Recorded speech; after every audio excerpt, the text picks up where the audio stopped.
Bonsoir à toutes et à tous, bienvenue dans votre émission École Guinéenne sur la télévision nationale.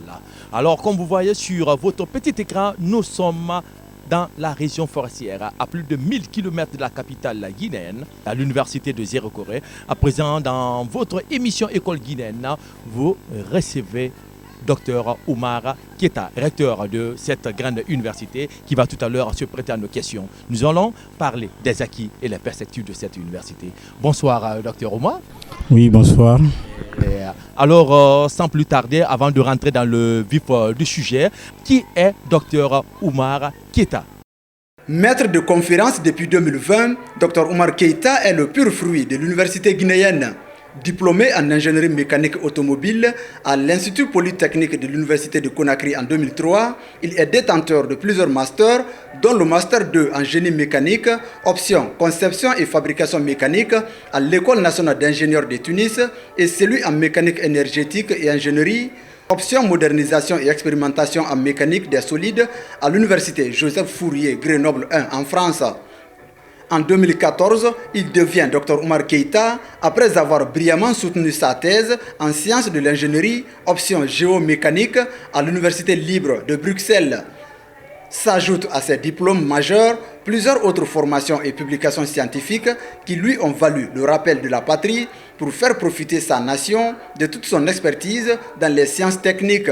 Ainsi, Dr Oumar Keita est nommé directeur général de l'Institut supérieur des mines et de la géologie de Bokeh en novembre 2017, puis recteur de l'Université de Zéro-Corée en octobre 2019. Un temple du savoir qui rayonne aujourd'hui grâce à son leadership. Bien, alors Dr Oumar Keita, vous êtes dans le collimateur de l'émission École Guinéenne aujourd'hui et nous venons tout à l'heure de procéder à la remise des diplômes de la 12e, 13e promotion de la fac des sciences plus l'environnement. Alors quel aperçu général faites-vous de cette remise? Alors je dirais que c'est une satisfaction immense par rapport à l'organisation de cet événement. Notamment, comme vous avez dû le constater, il y a eu la présence de toutes les autorités régionales et préfectorales de la ville de Zéro-Corée qui ont participé à l'événement. Donc c'est pour nous une satisfaction, à la fois pour l'organisation, mais aussi pour les étudiants sortants. Cette année, ils étaient au nombre de 512, dont 107 filles, et qui ont eu décroché leur diplôme. Alors ce qui est important aussi à signaler, c'est que le taux de mention bien est allé jusqu'à à peu près 90%. Voilà, donc ce qui est très important à signaler. Une prouesse. Alors, monsieur le recteur, et à notre rentrée dans ce temple de savoir, il y a quelque chose qui nous a frappé. L'université fait peau neuve. Elle change de façon exponentielle. Alors, quelle appréciation donnez-vous par rapport à ce changement de physionomie? Alors, je vais commencer par vous indiquer que ce résultat, c'est en quelque sorte le fruit de l'exécution d'un plan de développement institutionnel que nous avons mis en place depuis octobre 2019. Vous savez, la gestion d'une institution d'enseignement supérieur nécessite beaucoup de prévisions. Vous n'avez fait que 2 ans, 8 mois. Tout à fait. Oui. Tout à fait. Donc, à notre arrivée en 2019, en octobre 2019, nous avons élaboré ce PDI, le plan de développement institutionnel, qui a planifié toutes les réformes que nous avons envisagées pour l'université sur 3 ans. Et donc, dans ce plan, nous avons tenu compte de tous les aspects.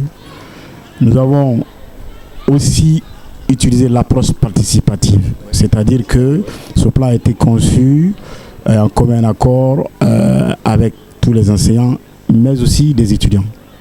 Donc, dans ce plan, il était prévu d'améliorer tous les secteurs, la pédagogie, la recherche et l'amélioration des conditions de travail et d'études. Et donc, alors nous allons tout à l'heure développer ce facteur. Alors sans plus tarder, monsieur le recteur, dans le cadre de l'exécution des actions du gouvernement, le Premier ministre a assigné à chaque membre du gouvernement une lettre de mission de laquelle découle une feuille de route qui recense et qui priorise toutes les grandes lignes politiques de développement sectoriel. Alors, monsieur le recteur, peut-on savoir les actions prioritaires exécutées ou en voie d'exécution dans votre université? Comme je le disais tout à l'heure, sur la base de ce plan de développement institutionnel, nous avions prévu d'améliorer tous les secteurs, la pédagogie, la recherche, les conditions d'études et de travail des enseignants-chercheurs. Donc dans ce plan, nous avons donné la priorité à toutes les actions visant à améliorer le cadre d'études et de travail des enseignants-chercheurs. Donc c'est dans ce contexte que nous avons très rapidement commencé par procéder à l'aménagement de l'enceinte de l'université. Car vous n'êtes pas sans savoir qu'il y a 3 ans en arrière, l'état de l'université n'était pas réjouissant.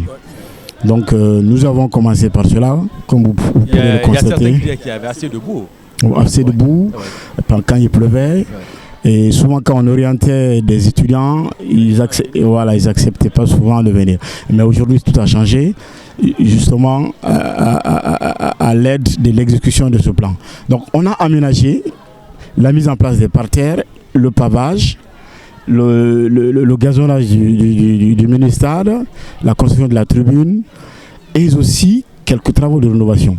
Mais ce qui est important à savoir, c'est que dans notre approche, nous avons utilisé les compétences locales pour arriver à ce résultat. Vous savez, la vocation des institutions d'enseignement supérieur, c'est la production du savoir et du savoir-faire. Donc nous avons une faculté de l'environnement, spécialiste en l'occurrence de tout ce qui est aménagement. Voilà.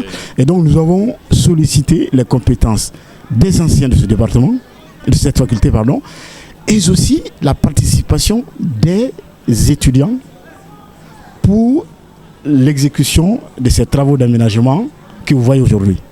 Donc ça nous a permis de réduire le coût et puis d'assurer une meilleure qualité des travaux. Aussi, à part ce projet d'aménagement, nous avons aussi, dans le cadre de l'exécution du PDI, nous avons aussi prévu l'amélioration continue des conditions de travail des enseignants. Dans ce contexte, nous avons planifié l'achat trimestriel des ordinateurs et des équipements. Donc, et aussi des engins pour tous les services de l'Université Zéro-Corée. Mais est-ce que vous avez eu les moyens, les fonds pour accompagner votre politique? Voilà. Ce qui est important de signaler, c'est qu'avec cette approche participative de la faculté et des enseignants, nous avons réussi à exécuter des choses, des travaux, tels que le pavage et la mise en place des parterres, sans accompagnement. À fonds propres, nous avons réussi à le faire. Bon, je vois un bâtiment flambant neuf, l'amphithéâtre qui n'était pas tout dans un état reluisant l'année dernière. Et cette année, je vois que c'est presque achevé à 90%. Tout à fait. Donc, à côté des travaux d'aménagement, nous avons aussi d'abord procédé à la rénovation de beaucoup de bâtiments. Mais aussi, avec l'accompagnement du ministère cette fois-ci, nous avons réussi à presque achever le bâtiment R+1 qui était en souffrance depuis une dizaine d'années. Donc c'est ce qui explique aujourd'hui l'état de peau neuve de ce bâtiment.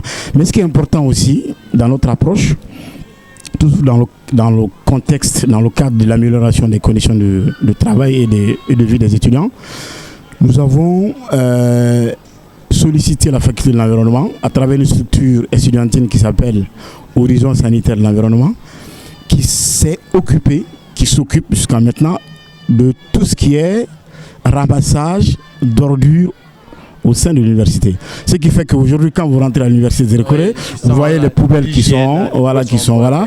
Mais c'est grâce à ces étudiants parce que d'abord, ils ont procédé à la sensibilisation et après, nous leur avons donné des moyens pour acheter des poubelles.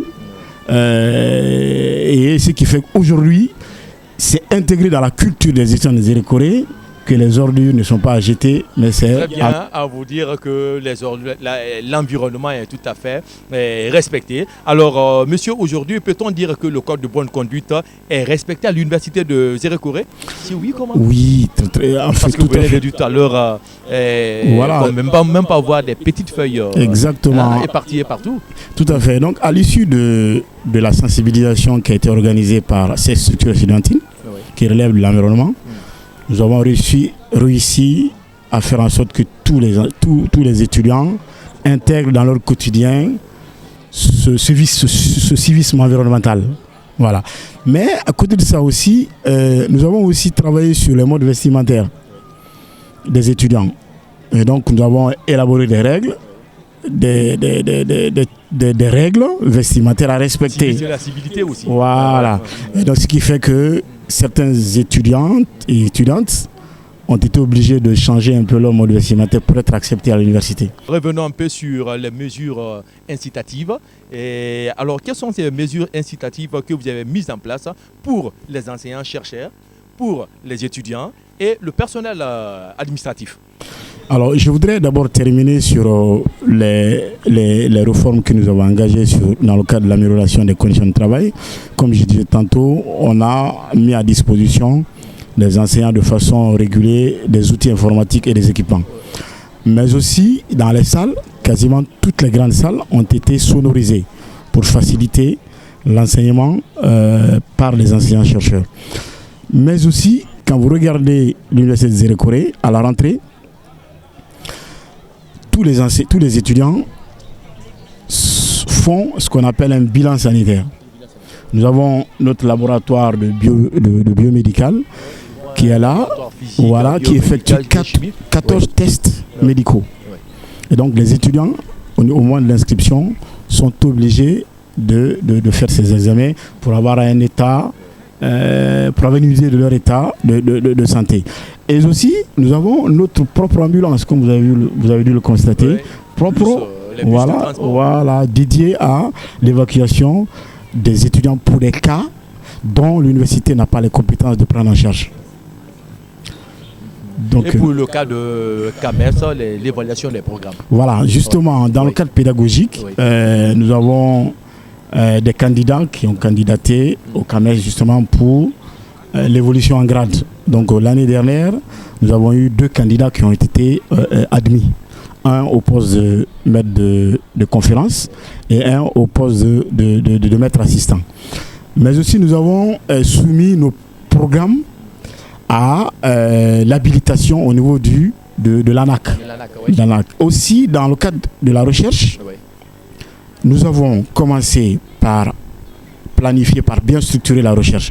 Nous avons défini des thématiques de recherche, par la suite des actes de recherche, et nous avons affecté chaque enseignant dans un axe de recherche selon son profil, selon ses compétences. Ce qui a permis de mieux structurer la recherche. Et aussi, nous avons accompagné, nous avons mis des mesures incitatives aux publications.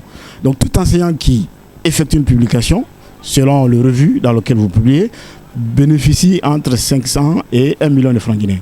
Donc, ça a permis de booster un peu la recherche, ce qui fait qu'aujourd'hui, en moyenne, par an, on a une quinzaine de publications scientifiques. Mais vous venez, si vous me faites rebondir sur une question, vous avez été récemment en Turquie pour une conférence internationale. De quoi il s'agissait? Alors j'ai participé effectivement à une conférence internationale des géosciences qui s'est tenue à Istanbul en Turquie suite à une publication que j'ai effectuée sur tout ce qui est problématique d'extraction de la bauxite.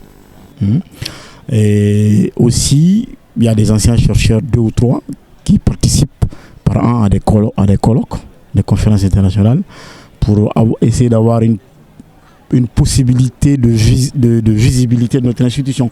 C'est quand vous participez à une conférence, mis à part votre contribution scientifique, mais vous tissez des relations, des partenariats avec d'autres institutions dans le même domaine. Donc moi je suis parti, et puis il y a le vice-recteur études aussi, qui a participé à une conférence.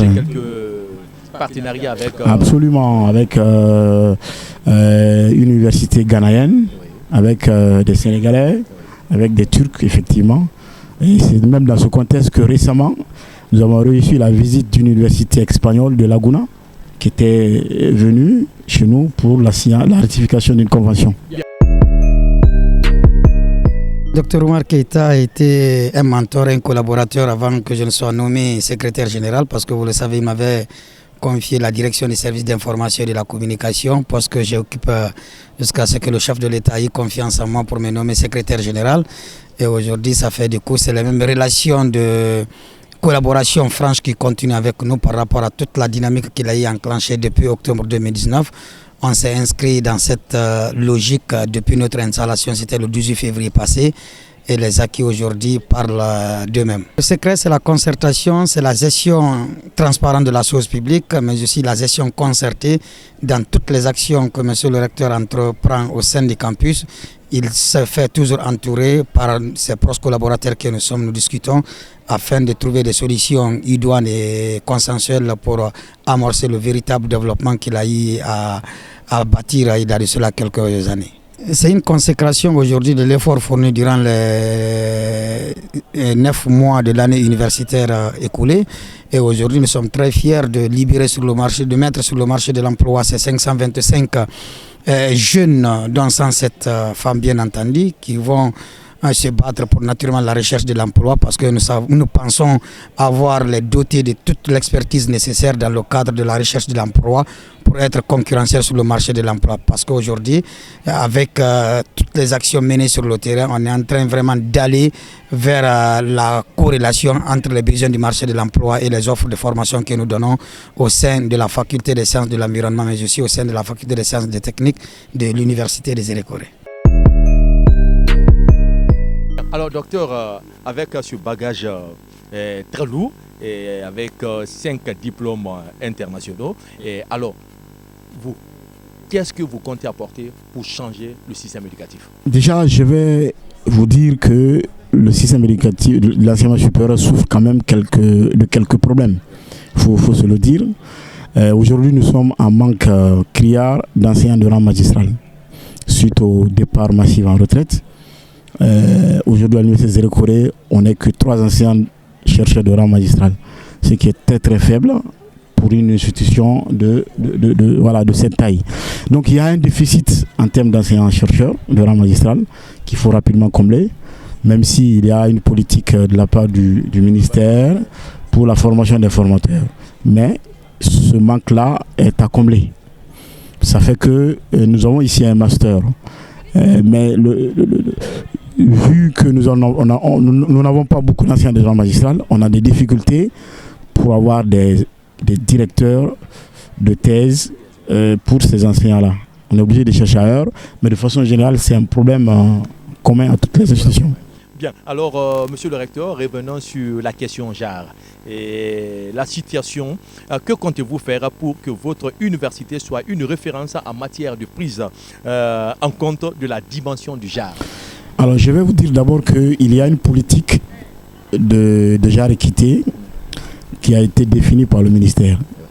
Et donc le déploiement se fait effectivement dans notre université. Nous avons une cellule JAR équité dans l'université qui gère, qui se préoccupe de toutes les problématiques JAR équité dans notre institution. Donc entre autres, la structure accompagne l'évolution des femmes dans leur cursus, et puis aussi nous à notre niveau nous avons mis en place une politique de promotion des femmes, c'est-à-dire pour l'acquisition des postes, pour l'occupation des postes à compétences égales entre un homme et une femme, on privilégie les femmes. Il y a combien de femmes qui occupent des postes importants Alors aujourd'hui je vais vous dire qu'il n'y a pas les doctorantes. Aujourd'hui nous avons 90% des femmes qui occupent un poste dans notre université. 90% des femmes. Et puis, comme vous avez dû le constater dans les résultats, il y a des femmes qui sont classées premières de certains départements. Donc tout ça, ça illustre un petit peu l'efficacité de la politique JAR équité dans notre institution. Bien, alors, monsieur le recteur, tout n'est pas rose.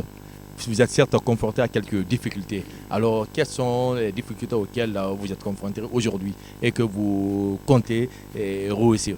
Un manque de ressources humaines en termes de professeurs de rang magistral. Donc ça, nous avons beaucoup de difficultés dans ce domaine. Mais aussi, souvent, on a des difficultés financières par rapport à l'atteinte de nos objectifs. Par exemple, nous comptons transformer tous ces bâtiments en des R+1, mais les moyens manquent énormément pour le faire. Mais aussi, nous avons en prévision de transformer la faculté de l'environnement en une faculté d'excellence sous-régionale. C'est un projet qui tient beaucoup. Et qu'est-ce qui empêche? Alors, pour l'instant, nous sommes en train de faire les préalables, parce que comme vous pouvez le constater, la région forestière, c'est une zone, d'excellence environnementale. Et donc, la mise en place d'une faculté d'excellence, d'une école d'excellence en environnement dans cette zone-là, serait vraiment idéal. Donc, nous sommes en train de travailler là-dessus et nous espérons que notre ministère, sans doute, va nous accompagner dans l'atteinte de cet objectif. Mais vous n'êtes pas sans savoir que la population augmente de façon exponentielle. Et à la longue, est-ce qu'il ne serait pas question de délocaliser cette université pour d'autres sites? Alors, il y avait un projet, de localisation qui a commencé, je crois, depuis 2006, sur un site qui se trouve à 7 km de Zérékoré. Voilà, mais je crois que le projet a été abandonné. Certains bâtiments, ils avaient commencé la construction, d'autres sont arrivés à hauteur, d'autres le soubassement, ainsi de suite. Mais pour des raisons que j'ignore moi-même, je ne sais pas pourquoi ce projet a été abandonné. Et ça date de quelle année? Depuis 2006. Jusqu'à présent, ce projet est mort là-bas. Ça n'évolue pas. Non. Bien, alors sans plus tarder, monsieur le recteur, la question bonus. Et ça mérite beaucoup de choux. Bien, monsieur le recteur. Votre message pour les élèves, étudiants, après les résultats des différents examens nationaux, par rapport au faible taux d'admission.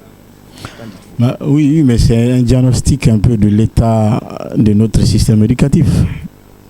On est vraiment conscient qu'il y a une faiblesse de niveau des élèves actuels. C'est un constat réel et visible.